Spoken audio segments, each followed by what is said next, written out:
When King Salman travels, airports shut down, skies clear, and entire cities transform. His private jet isn't a plane, it's a $300 million flying palace. Golden escalators unfold onto foreign soil, and fleets of limousines roll out with military precision. But that's just the surface. What happens behind the velvet curtain is even more extreme. Stay until the end, because the final detail will leave you questioning everything you thought you knew about royal travel. The golden escalator and 500 tons of royal excess. When King Salman touches down on foreign soil, it's not an arrival, it's a statement. And the first thing that touches the tarmac? Not his foot. A golden escalator, custom built and gleaming under airport floodlights, unfolds from his $300 million Boeing 747. This isn't just transport, it's diplomacy dipped in gold. But the golden escalator is just the curtain raiser. Behind it comes a convoy of 7 aircraft, each loaded with the king's personal empire. Over 500 tons of luggage descend like a moving fortress. Mercedes-Benz S600 limousines fitted with bulletproof shells and Italian leather interiors. Gold-plated elevators for use in private hotels, mobile spas, handcrafted furniture, and even luxury tents with air conditioning built to recreate royal comfort anywhere in the world. His team doesn't book rooms, they remodel floors. In Tokyo, 1,200 luxury suites were reserved across multiple 5-star hotels, many retrofitted with Persian rugs, French linens, and security upgrades costing over $2 million. Nothing is left to chance. Personal chefs arrive days before the king. Saudi marble is flown in to cover bathroom counters. Even the scent of the rooms is curated, with custom oud-based fragrances diffused via imported systems. For one trip to Indonesia, the weight of the royal entourage and equipment was so massive that a special tarmac was reinforced in advance. And while most leaders travel with aides, King Salman moves with an entire shadow government, 1,500 people, including ministers, royals, doctors, chefs, engineers, and elite security. The cost, estimated to surpass $20 million per major visit, not including security subsidies paid by the host country. But none of this is improvised. Every detail is scripted to send a message. The kingdom does not visit, it arrives. Every gold detail, every armored limo, every staff member dressed in tailored robes is part of a theatrical projection of authority. It's not extravagance for the sake of spectacle, it's a soft power maneuver, carefully curated to reflect strength, precision, and a royal legacy that spans centuries. So what do you think? Is this just luxury on wheels or global influence in motion? Comment below, power move or performance? The Flying Palace, a $300 million jet fit for a king. From the outside, it looks like a Boeing 747-400, just a jet parked like any other on the tarmac. But step inside and you enter a palace in the sky, engineered not just for travel, but for legacy. This aircraft, customized from nose to tail, is estimated to be worth over $300 million, and that's before the interior was transformed into a high-altitude sanctuary of royalty. The first thing you notice isn't the space, it's the silence. Everything has been acoustically refined. Gold leaf walls absorb ambient noise. Silk carpets imported from Kashmir stretch across hallways that feel more like corridors of a private museum than an aircraft. Overhead, crystal chandeliers, crafted in Austria, have been stabilized to withstand turbulence without losing their shimmer. At the heart of the aircraft lies a suite of royal bedrooms, each featuring beds with Egyptian cotton, adjustable ambient lighting, and privacy zones shielded by retractable teak panels. A private library, lined with mahogany shelves and Quranic manuscripts, doubles as both a reading room and a diplomatic chamber, complete with satellite encrypted communication systems embedded in the furniture. Further down, there's a prayer room unlike any in the world. This isn't just a spiritual space, it's a technological marvel. Using real-time GPS calibration, the aircraft automatically reorients the room toward Mecca, regardless of where the jet is flying. The carpet itself bears geometric patterns that light up subtly to indicate direction during flight. The aircraft also houses gourmet kitchens, where personal chefs prepare meals to royal specifications. Everything is custom. Spices imported in sealed cases, meats sourced from select farms, and meals plated on bone china engraved with royal insignia. Flight attendants aren't just trained in hospitality, they're briefed in protocols of royal etiquette, from serving tea to reading facial cues. Even the exterior of the jet tells a story. The Saudi emblem, a palm tree and crossed swords, is painted in minimalist gold detailing near the cockpit. But it's not just decoration, it's a signal. This jet isn't just airborne transport, it's airborne sovereignty. A flying palace doesn't just carry a king, it carries a nation's identity, values and history, disguised in cloud-piercing silence and gold-trimmed precision. Every inch is designed to remind the world that some monarchs don't merely travel, they ascend. 3 palaces, 1 king, the billion-dollar real estate throne. King Salman doesn't just reign from one palace. He commands an entire network of royal fortresses, each with its own function, symbolism and staggering price tag. These aren't homes, they're architectural instruments of statecraft, designed not only to house power, but to display it with surgical precision. The political heart of the kingdom beats inside Al Yamama Palace. Often compared to the White House, this $300 million estate functions as the administrative nucleus of the monarchy. Massive reception halls stretch for hundreds of feet, where walls shimmer with Italian silk upholstery and hand-woven Persian rugs, each worth tens of thousands of dollars, absorb the quiet shuffle of royal procession. Here, laws are signed, deals are brokered, and visiting leaders are met with optics calibrated for awe.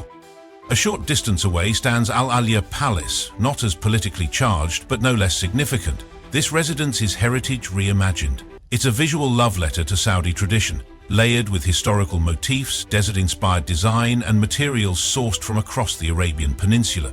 Antique swords line the corridors. Hand-carved cedar doors from centuries past open into rooms filled with priceless artifacts curated not by interior designers but by royal historians. It's not just where the king lives, it's where the nation remembers.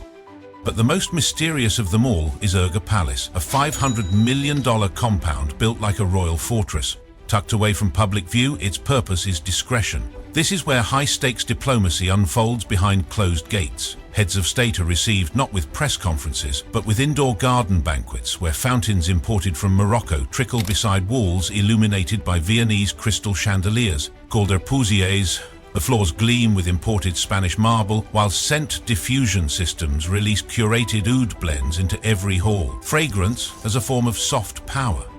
Each palace is staffed by teams so large they resemble government departments. Florists, lighting technicians, culinary artisans, and multilingual protocol officers ensure every space functions like a luxury theater set, alive, immersive, and narratively controlled. These palaces are more than residences, they are branding machines, showcasing Saudi Arabia's ambition, wealth, and continuity in every marble arch and every silken curtain.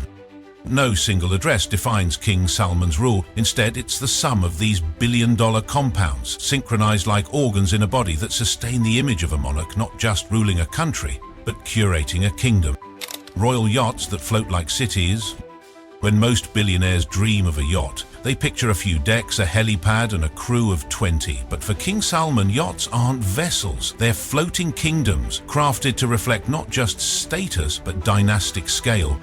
Start with the Prince Abdulaziz. Stretching 147 meters, it's not just one of the longest yachts in the world, it's a palace that glides. Inside, there's a fully functioning mosque, a cinema outfitted with Dolby acoustics, and a ballroom with mirrored ceilings, designed to host up to 200 dignitaries. The design blends royal Saudi motifs with modern tech, touchscreen lighting systems, imported Carrara marble flooring, and bespoke Baccarat crystal chandeliers swinging silently, even at sea.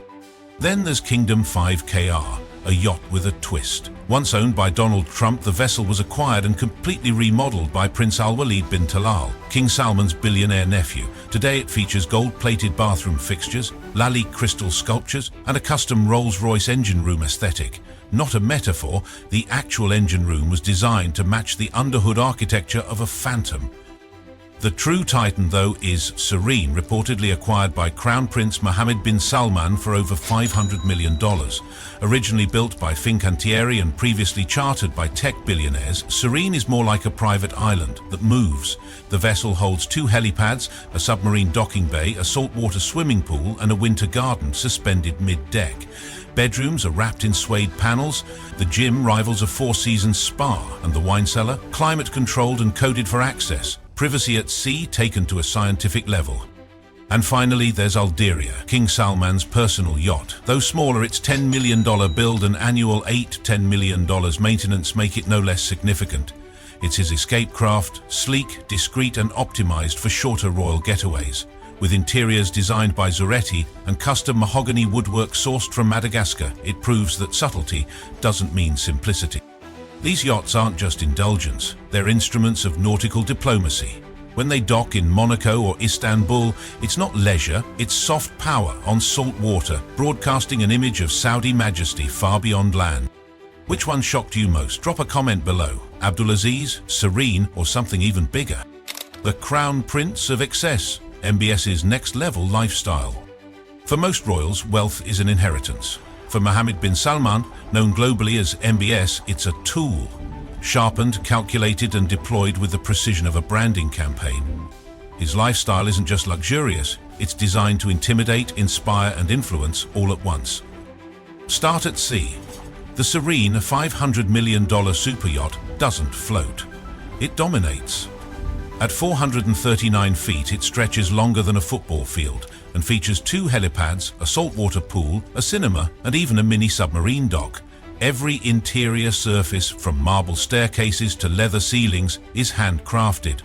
Originally built for a Russian billionaire, the vessel was later acquired by MBS and swiftly reimagined into a moving fortress of discretion and display. Then comes Pegasus 8, another oceanic marvel reportedly valued at $120 million. Smaller in scale but just as tailored, it includes a state-of-the-art gym, sky lounge and convertible sun deck that folds into a floating nightclub. It's the kind of yacht designed not for distance, but for presence. On land, the XS doesn't slow. In his personal garage sits one of the most exclusive hypercars on Earth, the Bugatti La Voiture Noire. With a price tag of $18.2 million, it's not just a car, it's a sculpture on wheels. There's only one of its kind. It's been custom-tuned for MBS with interiors that echo the matte textures of stealth aircraft and the stitched embroidery of royal robe. Even the brake calipers are engraved with Saudi emblems. But the crown jewel of MBS's lifestyle isn't an object, it's an event. A $50 million private island experience in the Maldives, where entire resorts were shut down to host global celebrities, advisors, and visionaries. Private jets flew in from 3 continents. Tented villas were constructed to match each guest's aesthetic preferences. Gourmet chefs, flown in from Michelin-starred kitchens in Paris and Tokyo, prepared menus that changed every 4 hours. And the security? Multi-layered, involving naval patrols, encrypted satellite surveillance, and armed guards disguised as staff. What makes MBS's lifestyle unique isn't just scale, it's intentionality. Every yacht, every vehicle, every gathering is calibrated to project power in an era where monarchies are expected to modernize or disappear. He's not just keeping up with global billionaires, he's crafting a persona that makes sure they're keeping up with him. Because when wealth becomes strategy, even pleasure becomes politics. And MBS doesn't just play the game, he's redefining the arena. Neom, the $500 billion desert utopia. In the middle of the Saudi desert where nothing but dust and heat once ruled, a new world is rising. It's not a city, it's not a project, it's an engineered future, carved from sand by ambition and financed with $500 billion of royal capital. Its name is Neom, and it's unlike anything Earth has ever seen.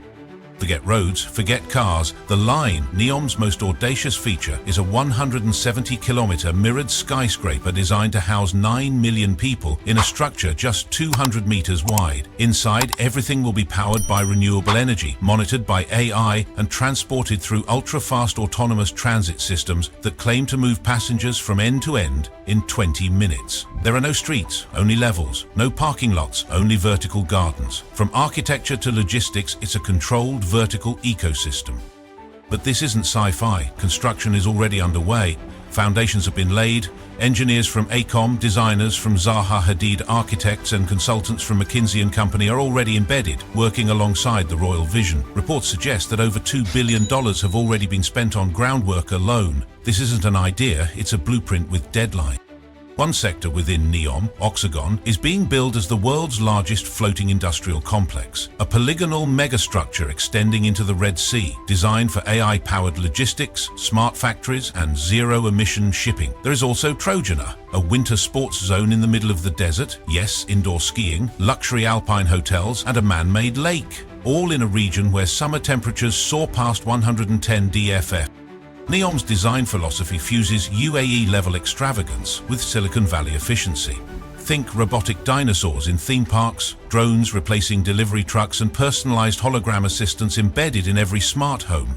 MBS isn't just investing in infrastructure, he's authoring a new civilization that blurs the line between city, software, and sovereign brand.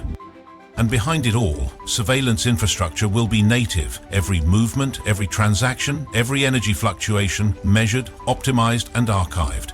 In Neom, data is the new currency, and the city itself behaves more like an operating system than a municipality. This isn't just a playground for billionaires. It's a declaration of what a monarchy with trillions in reserves, no term limits, and a singular vision can build, when the desert is no longer seen as a limit, but as a blank canvas for power. The kingdom on the move, King Salman's traveling empire. When King Salman travels, the world bends around him. It's not a trip, it's a royal mobilization, orchestrated with the kind of logistical depth that would overwhelm a Fortune 500 operations team. Every detail, from airspace to appetizers, is rehearsed like a state-level ballet. But with the entourage, 1,500 people. That's not a typo. His travel crew includes 25 princes, 10 senior ministers, chefs trained in 3 continents, elite physicians, translators fluent in diplomatic nuance, and security teams with intelligence-grade clearances. Each person has a role. Each role is timed to the second. Once a destination is confirmed, a classified team is dispatched weeks in advance. Their job? Transform the city into a satellite of Riyadh. 5-star hotels aren't just booked, they're overhauled. Carpets are replaced with Saudi silk, private elevators are retrofitted with biometric scanners, rooftop helipads are re-inspected, rewired and cleared. In Tokyo, over 1,200 luxury hotel rooms were secured just for the royal delegation. Not for extravagance, but to ensure total operational control. And it doesn't stop at the hotel. Local beaches are closed to the public. Traffic is rerouted. Airspace over specific zones is restricted. Even maritime channels near coastal resorts are temporarily sealed off, patrolled by stealth security vessels. The vehicles used on site, air freighted directly from Saudi Arabia. We're talking fleets of Mercedes-Benz S-Class armored limousines, custom painted and regularly maintained by a traveling auto unit. Even the bottled water served is pre-approved and in some cases shipped in advance from preferred regional suppliers. Behind the scenes, a mobile command center tracks every movement. Surveillance drones provide 24/7 coverage. Encrypted communication nodes are installed in each secure area. The goal isn't just protection, it's predictability, creating a secure operating bubble so tight nothing unpredictable can enter. Meals are prepared by a rotating roster of private chefs, depending on the location. Menus are custom-built around local ingredients, but only after multi-point inspection. Nothing is served unless it's passed both flavor and security protocols. Dishes are plated on fine porcelain branded with the royal insignia, because even presentation is part of the protocol. To the outside world, it may look like grandeur, but to those managing it, it's precision warfare. A mobile kingdom that travels with the efficiency of a military unit, but the elegance of royalty. Every step choreographed, every hour scripted. Because when a king moves, the world doesn't just watch, it yields. When royal luxury crosses the line, sometimes luxury isn't just impressive, it's impossible to ignore. And when King Salman travels, the line between diplomacy and domination gets blurry fast. In Paris, 2015, a public beach in the Côte d'Azur was completely shut down for the king's private use. For 2 weeks, sunbathers, locals, and tourists were turned away from a shoreline they had known for generations. A $10 million entourage followed, complete with bulletproof vehicles, gold-plated fixtures, and over 500 staff members. The French government called it security. Critics called it sovereignty on holiday. Then came Tokyo 2017, where over 1,200 5-star hotel rooms were booked in a matter of hours. It wasn't just for comfort.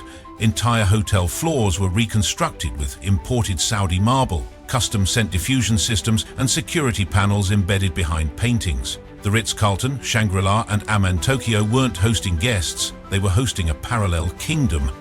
But perhaps nothing matches the Maldives spectacle. A private island was rented for $50 million, turning it into a temporary royal resort. Local staff were replaced, a temporary deep-water dock was constructed for his yacht. Even the island's layout was altered with drone mapping and imported palm trees, each selected by a royal botanist. On-site chefs prepared cuisine flown in from Riyadh, plated on custom Hermes dinnerware. To the public, it looked like indulgence, but to observers of geopolitics, it was something else entirely. A test of soft power, of how far wealth can stretch jurisdiction, and of whether international hospitality becomes subservience when the money is this loud.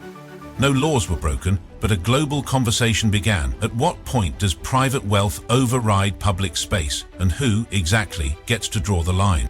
Which one shocked you most? Comment below. Paris, Tokyo, or Maldives? What you've just seen isn't a travel itinerary, it's a moving empire. From gold-plated convoys to floating cities disguised as yachts, King Salman's every movement is a calculated display of wealth, power, and legacy. But here's the twist, this spectacle isn't for entertainment. It's a diplomatic weapon wrapped in velvet and gold. If this glimpse into untouchable royalty shocked you, the next one might just redefine your idea of power. Subscribe to Billionaire Secret, where hidden wealth meets untold influence. And don't forget to hit the bell, because kings may rest, but empires never sleep.